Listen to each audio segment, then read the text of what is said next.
My name is Nelson Moss, and I work as an advertiser at a local company. Every day I wake up and throw myself into work like there's no tomorrow.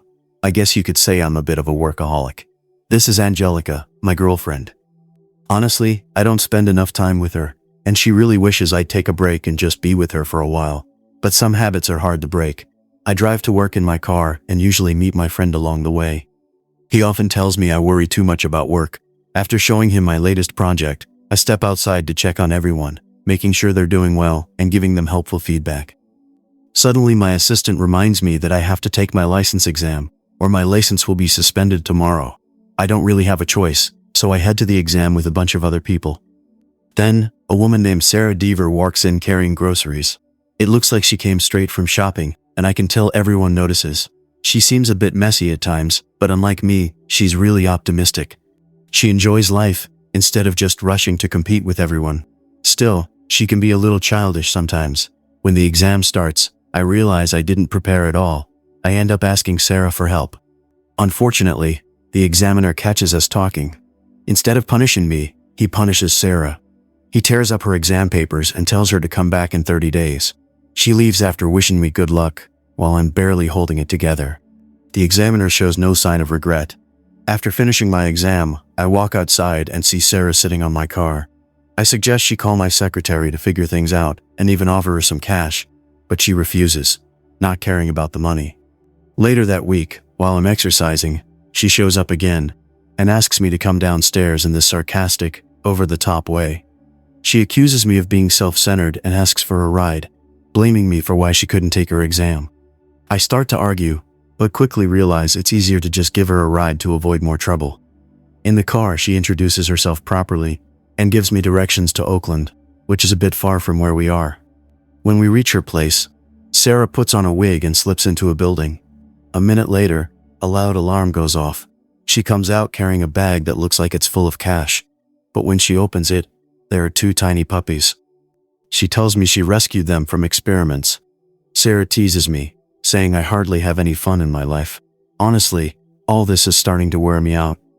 She invites me into her apartment for a cup of coffee, but I'm too annoyed to go in. She warns she might call me the next day too if I refuse. Seeing her insistence, I finally agree and follow her inside. After putting the puppies in a safe spot, she starts making coffee and offers to help me with my struggles with connecting to people. I laugh it off, but she keeps insisting. She says she'll only help if I agree to spend a whole month at her place without doing any work. I tell her I have a girlfriend and leave immediately, refusing her offer. The next day, I get a presentation for some new clients. I feel confident, but the idea is awkward and even a bit silly. The clients don't like it at all and quickly turn it down. The meeting gets tense. I lose my patience and insult their product, which only makes things worse. Soon after, my boss pulls me aside. He blames me for making poor choices and says I've become a problem for the company. He tells me I need to take a break, but I refuse. Because of that, he fires me. When I get home, things fall apart even more. Angelica's there, packing her things. She tells me she's leaving, and I don't try to stop her. The next day, I start drinking heavily, trying to forget everything. While I'm sitting alone, someone knocks on my door. A delivery arrives, and inside are the puppies Sarah rescued earlier. I go to Sarah's apartment to return them. She's happy to see the puppies and thanks me. She also notices that I'm hurt and asks what happened. As she takes care of my injury, I finally open up. I tell her about losing my job, my relationship, and how empty my life feels. For the first time, I admit that I don't know what to do next. Sarah reminds me of the offer she made earlier. With nothing left to hold on to, I agree to stay with her for the month of November. At her place, she acts calm and confident, which leaves me unsure of how to react. I tell myself I will only stay for one night and see how things go. As we talk, emotions start to rise between us. I move closer to her, and for a moment, I forget everything else going on in my life. Just as things start to feel intense, Sarah asked me to slow down. That frustrates me. I don't understand why she keeps helping me and then pulling away. I walk off, upset, and she follows me outside. In the stormy weather, we argue. I question her reasons and tell her how confused I feel. After letting everything out, the tension finally fades. This time, we take things slowly. The moment between us feels quieter, but more honest and meaningful. The next morning, I wake up and put on a bright, colorful shirt. I call my friend, like I always do, falling back into my old routine. Sarah notices right away.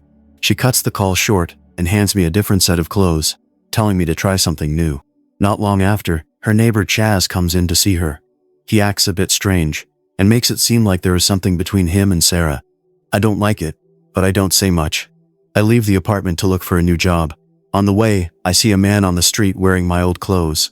I realize Sarah gave them away without asking me. That really bothers me. She follows me and asks me to stop worrying about work and spend time with her instead. I refuse and insist on focusing on my career. My stubborn attitude makes her angry, and she walks away. Watching her leave makes me feel bad. I go after her and apologize. I agree to give her one full day, just for us. We spend the day doing different activities together. As it goes on, I start to notice how excited Sarah gets over simple things. It makes me wonder why I've spent so much of my life ignoring moments like these. Later, I ask Sarah why she chooses to live the way she does. She tells me she once owned a pet store, but she gave it up because it stopped making her happy.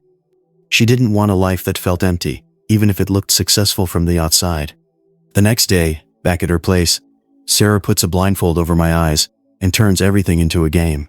She guides me around the room, and I stumble more than once. Even though I fall a few times, she laughs and keeps encouraging me to try again.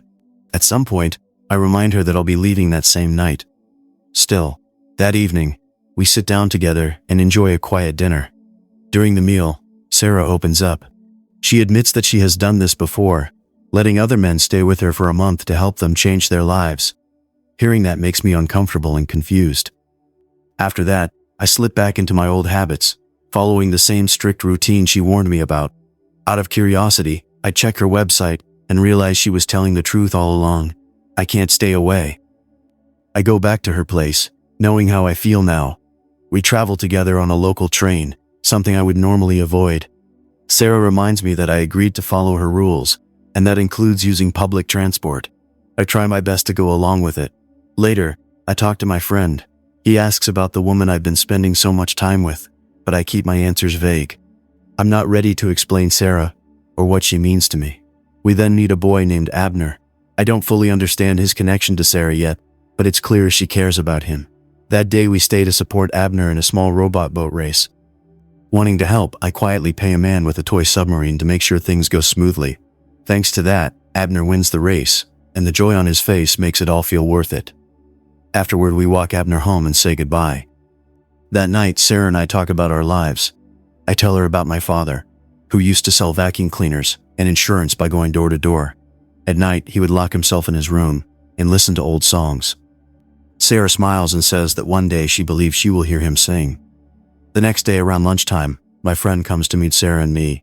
Sarah watches him closely and questions whether he would really be there for me in an emergency. Soon after, we arrive at a house. It turns out to be my place. Inside, Sarah and I relax and even share a light, playful moment together. As the days go by, we spend more and more time together. For the first time in my life, I feel truly happy. Everything feels simple and calm when I'm with her. One day, while we are spending time together at home, Sarah's neighbor suddenly walks in without knocking. His timing irritates me. He casually invites us both to dinner at 8:30 that evening. Later, Sarah and I get ready and head over to his place. Once we arrive, the truth about her neighbor slowly becomes clear. He is nothing like what I expected. He's charming, confident, and clearly used to attention, which explains why Sarah has always been so comfortable around him. While we sit at the table, I feel uneasy and distracted. I try to focus on the television, avoiding conversation. The neighbor keeps trying to talk to me, which only makes things more uncomfortable. Then it hits me. This man is Chaz, the rival advertiser I've heard so much about and never wanted to meet. Realizing who he is only makes the night more tense for me. Suddenly, Sarah gets a phone call.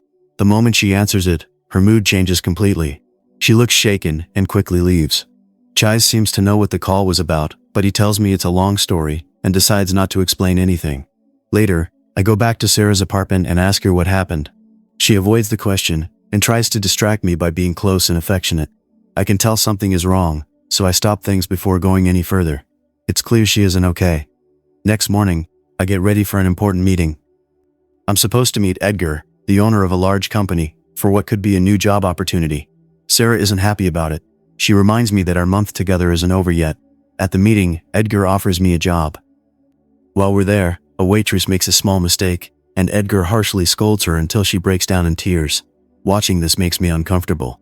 Even though the job comes with a lot of money, I turn it down. I can't work for someone who treats people that way. Afterwards, I go back to Sarah with a huge bundle of flowers and tell her everything that happened. Later, Sarah finally opens up to me.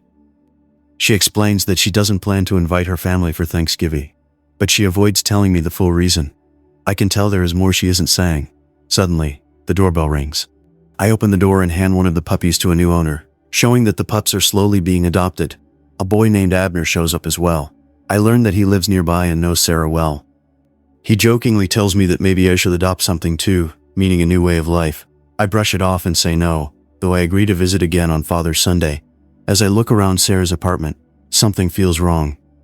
I walk back inside and notice that she doesn't look well at all. She seems weak and distant, like she's hiding something serious from me.